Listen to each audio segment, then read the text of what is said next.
അസ്സലാമു അലൈക്കും വറഹ്മത്തുള്ളാഹി. അൽഹംദുലില്ലാഹ് വസല്ലല്ലാഹു അലാ ഖതമിൽ അംബിയാഇ വൽ മുർസലീൻ. നിങ്ങൾ ധൃതി കാണിക്കാത്ത കാലത്തോളം നിങ്ങൾക്ക് ഉത്തരം നൽകപ്പെടുമെന്നാണ്. ധൃതി പ്രാർത്ഥന സ്വീകരിക്കാതിരിക്കുവാനുള്ള ഒരു ഉപാധിയായി മാറും. അതുകൊണ്ട് തന്നെ നമ്മുടെ പ്രാർത്ഥനകളിൽ ധൃതിയില്ലാതെ വളരെ ഗൗരവത്തോടുകൂടി നാം ശ്രദ്ധിക്കേണ്ടതാണ്. പ്രാർത്ഥന എങ്ങനെയാണ് സ്വീകരിക്കുക? ചിലപ്പോ അപ്പോൾ തന്നെ ഉത്തരം കിട്ടി എന്ന് വരാം.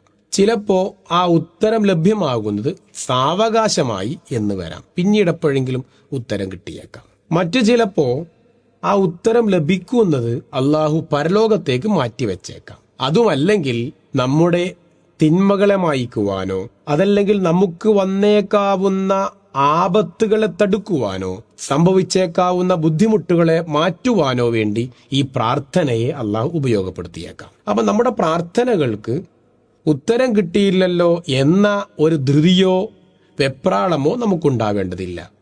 ചിലപ്പോ നമുക്ക് സംഭവിച്ചേക്കാവുന്ന ഏതെങ്കിലും ആപത്തുകളോ അപകടങ്ങളോ ബുദ്ധിമുട്ടുകളോ അള്ളാഹു നീക്കം ചെയ്യുന്നത് നമ്മുടെ ഈ പ്രാർത്ഥനയിലൂടെയായിരിക്കും.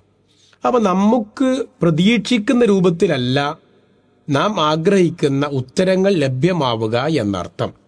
അപ്പോ നാം പ്രാർത്ഥിക്കുന്നു, ഒരുപാട് പ്രാർത്ഥിച്ചു, വീണ്ടും പ്രാർത്ഥിച്ചു, എനിക്ക് ഉത്തരം കിട്ടിയില്ലല്ലോ എന്ന് നാം ബേജാറാവേണ്ടതില്ല എന്നതാണ് പറഞ്ഞതിന്റെ ചുരുക്കം. അതുകൊണ്ട് തന്നെ അള്ളാഹു ഇന്നക അൻത സമീ അൽ അലീം എന്ന് പറഞ്ഞതുപോലെ എല്ലാം കേൾക്കുന്നവനാണ്, കാണുന്നവനാണ്, അറിയുന്നവനാണ്.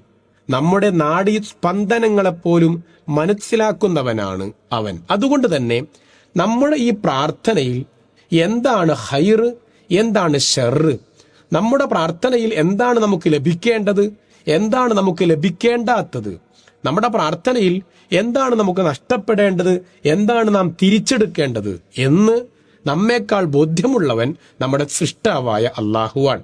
അവനാണ് നമ്മെ സൃഷ്ടിച്ചത്, അവനാണ് നമ്മുടെ കാര്യകാരണങ്ങളെ നമുക്ക് ഉണ്ടാക്കി തന്നതും. അതുകൊണ്ട് തന്നെ എന്താണ് നമുക്ക് യോജ്യമായത്, യോജിക്കുന്നത് എന്ന് തിരിച്ചറിഞ്ഞ് അതിനനുസരിച്ച് അവൻ സംവിധാനം ഏർപ്പെടുത്തും എന്നതാണ് പറഞ്ഞതിന്റെ ചുരുക്കം. അതുകൊണ്ട് തന്നെ എന്റെ പ്രാർത്ഥന സ്വീകരിച്ചുവോ സ്വീകരിച്ചില്ലല്ലോ എന്നതിൽ വെപ്രാളപ്പെടുകയോ ധൃതി കാണിക്കുകയോ ഒരു വിശ്വാസിക്ക് യോജിച്ചതല്ല എന്നുള്ളത് കൊണ്ട് തന്നെ നാം പ്രാർത്ഥിക്കുമ്പോൾ ധൃതി കൂട്ടാൻ പാടില്ല എന്ന് വളരെ ഗൗരവത്തോടുകൂടി നാം മനസ്സിലാക്കേണ്ടതാണ്. അള്ളാഹു നമുക്കതിന് തൗഫീഖ് നൽകുമാറാവട്ടെ. അസ്സലാമു അലൈക്കും വറഹ്മത്തുള്ളാഹി.